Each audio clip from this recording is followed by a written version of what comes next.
Max's first speech from the Advanced Manual of Storytelling on folk tales, songs, and dances. And he asked me to look at how he transitioned from one thought to another. And you set yourself, your credentials very well, in that you lived in the Middle East. You and your wife lived in the Middle East for 25 years. And that you saw in that part of the world its historical perspective of being the home of Judaism, Christianity, and Islam versus what most people think of the home of oil and gas. So you set your credentials very well. And then you said that in order to do business there, to work with people, you have to have an interpersonal relationship, and that takes 5 meetings minimum. And the exchange, in those 5 meetings, you're exchanging life histories about each other, and you put it in the form of folk tales.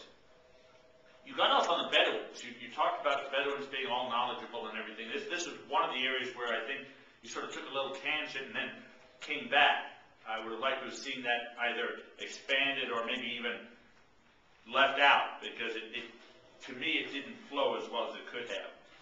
You talked about when you go to visit a family, you have the men and the women are separated, and that these folk tales and so on are shared over the meal predominantly. And the men are eating separately from the women, and in some cases they respect you to the point that, you know, your wife is having such a good relationship with our women that you need to come back. So that's part of that bonding, that it says it's not just you, but it's also on the women's side, even though you're not a part of that during the session.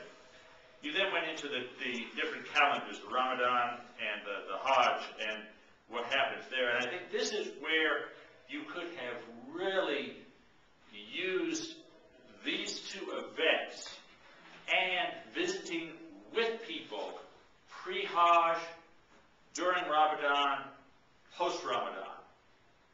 And I think if you think back, that's probably where a lot of these folk tales and stories and so on came out for you, because they would be telling you what they did during Hajj, or how they were preparing for Ramadan, or what reparations and reconciliations they're going to do post-Hajj. So I think that's where you could have blended your premise of how things are told, and also given us some good life lessons.